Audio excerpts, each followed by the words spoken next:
গ্রামে ননদের বাড়িতে এসেছি, কিন্তু গ্রাম দেখব না তা কি হয়? তাই বেরিয়ে পড়েছি হাজব্যান্ড, আমি, দেবর, যা সবাইকে নিয়ে, সাথে আপনাদেরকে নিয়েও দেখব।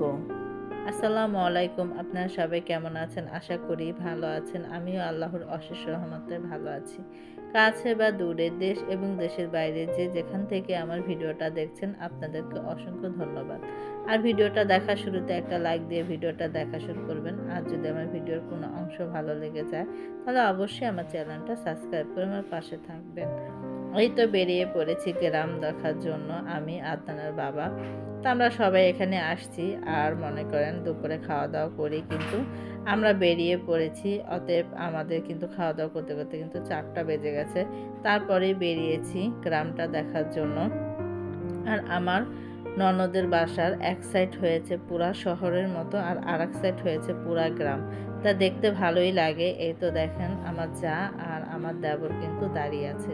আমার যা আর দেবর কিন্তু ওরা যশোর থেকে এসেছে, আর আমরা ঢাকা থেকে এসেছি।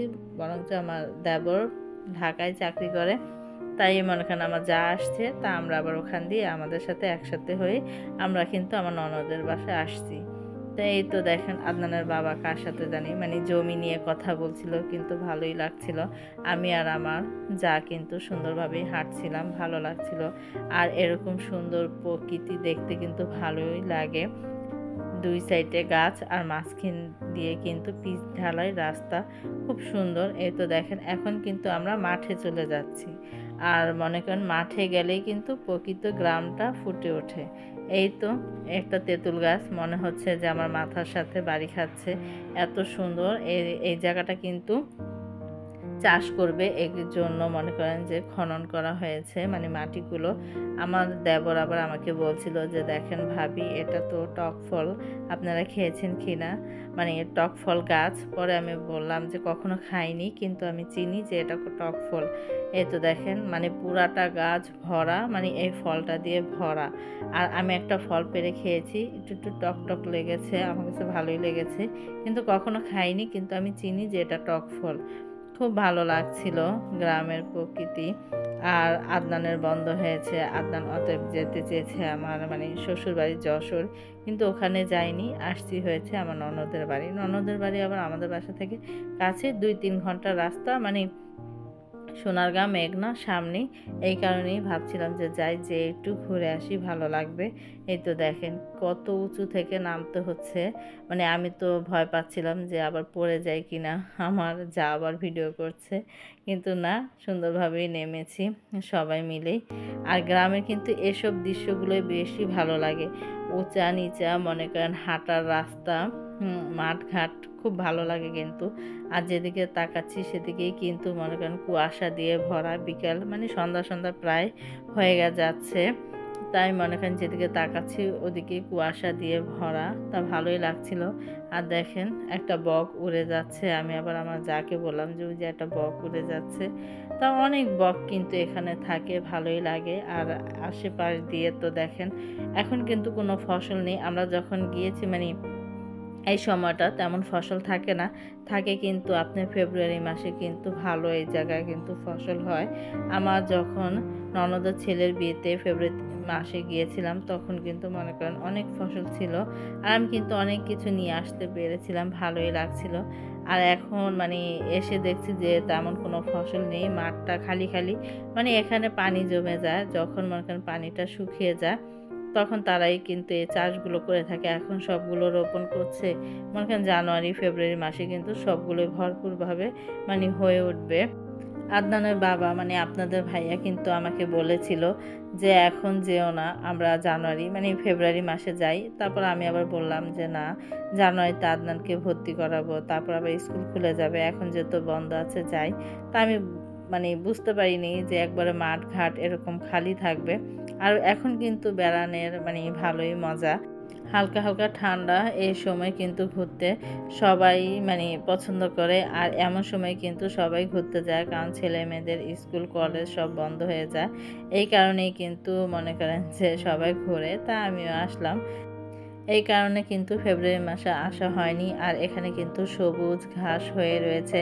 আমি তো দূর থেকে মনে করেছিলাম যে কত সুন্দর কলই শাক হয়েছে। পরে দেখলাম যে না, আমার যা তারপর আদনানের আব্বু ওরা বলছে যে এগুলা দুবলা, এখনো কলই শাক হয়নি এই জায়গায়। পরে দিয়ে মনে করলাম যে একটু ঘাসে বসে মানে দেখছিলাম শিশির পড়েছে, তাই একটু ঘাসগুলো একটু হাত দিয়ে নাড়াচাড়া করলাম, ভালো লাগে। আর এই জায়গা দেখেন এত সুন্দর কলমি শাক হয়ে আছে, মানে কি বলবো, মন চাচ্ছে যে আমি এখনই সবগুলো তুলে নিয়ে আসি। সুন্দর মাথাগুলো বেরিয়ে আছে আর কলমি শাকে মনে করেন যে ফুল হয়ে আছে, খুব ভালো লাগছিল। এখানে দেখেন সাইড দিয়ে কিন্তু কচুরিপানা, মানে এখনো কিন্তু খালের মতো এই সাইড দিয়ে শুকায়নি। কচুরিপানার সাইড দিয়ে কিন্তু দেখেন এত সুন্দর লাউ শাক লাগিয়ে রেখেছে। আর লাউ শাকের মানে ডোগাগুলো কিন্তু খুবই মোটা মোটা, ক্যামেরা অত বোঝা যাচ্ছে না ডোগাগুলো, কিন্তু বাস্তবে অনেক মোটা, খুব ভালো লাগে। এই তো দেখেন এখানেও আমি কিন্তু হাত দিয়ে দেখাচ্ছিলাম আপনাদের যে দেখেন। আর গ্রামের কিন্তু এগুলোই ভালো লাগে, কারণ তাদের আর মানে বিশেষ করে তেমন স্বাদ দিতে হয় না। আর এখানে কিন্তু মানে সব কিছুর ভিতরেই কিন্তু এই যে কচুরিপানার ভিতরে মনে করেন ই করে লাগিয়ে দিয়েছে, এগুলোও কিন্তু একটা সার, খুব সুন্দর হয়েছে। মানে দেখতে কিন্তু ভালো লাগে। গ্রামের দৃশ্যই কিন্তু গাছের শাক সবজি মনে করেন এগুলোই কিন্তু বেশি ভালো লাগে। আমরা যেমন ঢাকায় থাকি, আমরা কিন্তু গ্রামে, কেউ যদি গ্রাম থেকে আসে তাহলে কিন্তু শাক সবজিটা আমরা বিশেষ করে বেশি পছন্দ করি। আমার যা যখন আসে, এই ছোট যাটা আমার যখন আসে, তখন কিন্তু গ্রাম থেকে শাক সবজি এক একটা নিয়ে আসে, তা আমার কাছে খুব ভালো লাগে। আমরা ঢাকা শহরের মানুষ কিন্তু বেশিরভাগই গ্রামের শাক সবজিটা কিন্তু বেশি পছন্দ করে থাকি। এখানে কিন্তু টমেটো গাছ, তারপর বেগুন গাছ, রসুন গাছ এগুলো লাগিয়েছে। এখন যখন মনে করেন জানুয়ারির মাঝামাঝি সময় হবে বা ফেব্রুয়ারি হবে, তখন কিন্তু ভালো রকমের ফসল হবে, মানে এই জায়গাটা পুরো ভরে যাবে। এখন কিন্তু দেখেন যেদিকে মানে তাকাচ্ছি সেদিকেই মানে সবগুলো বীজ একটু একটু করে লাগিয়েছে আর হালকা হালকা করে উঠেছে। তাই দেখেন আমরা মনে করেন যত সময় যাচ্ছে, সন্ধ্যা হয়ে যাচ্ছে আর কিন্তু কুয়াশা দিয়ে ভরে যাচ্ছিল। তা আমি আবার আমার যাকে বললাম যে দেখ, ভালো মতো চেহারাও বোঝা যাচ্ছে না, মানে মেঘলা হয়ে আছে কুয়াশা দিয়ে ঢাকা। পরে বলল যে হ্যাঁ। আর ওখানে মানে মানুষজন কিন্তু হাঁটাচলা করছিল। বিকেলবেলা কিন্তু অনেকে আসে মনে করেন এই মাঠে হাঁটতে, ভালো লাগে। তা আমরা কিন্তু এই অপর পাশে, আর আমার মনে করেন ননদের বাড়ি ওই পিছন সাইডে। তাই আমার কাছে মনে হয় যে আমার ননদের বাড়ি, মানে আমার ননদের বাড়ি যে সাইডে, ওই সাইডটা হয়েছে আপনার মনে করেন শহর, আর এই সাইডটা হয়েছে গ্রাম। তাই এই কারণে ভালো লাগে। আমার ননদের বাড়ির আশেপাশ দিয়ে কিন্তু 2 তলা 3 তলা 4 তলা এরকম বাড়ি আছে। তাই মনে করেন যে আমাদের যে ননদের বাড়ি সেটাও কিন্তু 1 তলা, পুরা বিল্ডিং করা, খুবই ভালো লাগে আমার কাছে। মানে আমার কাছে ভালো লাগে যে গ্রামের ভিতরে এত সুন্দর বাড়ি, খুব ভালো লাগে। এখন কিন্তু গ্রাম কিন্তু গ্রামের মতো লাগে না, এখন কিন্তু শহরের মতোই সবাই ফ্ল্যাট বাড়ির মতো ভিতরে সব কিছু করে, তাদের কিন্তু বাহিরেও রান্না করা লাগে না। কিন্তু এখন যেহেতু সিলিন্ডার গ্যাসের প্রচুর পরিমাণে দাম, এই কারণে তারা কিন্তু মনে করেন সকালবেলা যে ভারী রান্নাটা আছে সেটা কিন্তু সিলিন্ডার গ্যাসে মানে লাকি চুলা করে থাকে। আর সিলিন্ডার গ্যাসে কিন্তু মনে করেন রাত্রেবেলা বা সকালের নাস্তাটা কিন্তু বানিয়ে থাকে। যেমন আমার ননদরাই দুপুরে ভাই রান্নাটা কিন্তু লার্কি চুলায় করে থাকে।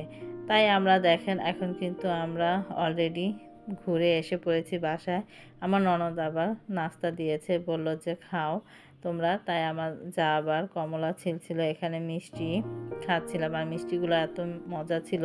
এটা কিন্তু ছানার মিষ্টি ছিল। তা আমি আবার আমার ননদকে, আদনানের আব্বু, আমার দেবরকে সবাইকে সাজছিলাম যে সবাই বসেন খান। তা আমি আর আমার যা কিন্তু যখন মাঠ থেকে আমরা ঘুরে আসলাম গ্রামটা দেখে, তখন কিন্তু আমার ননদের যার রুমে গিয়েছিলাম, মানে তারা কিন্তু এক বাড়ির ভিতরেই, আর মানে 3 যা একসাথে থাকে।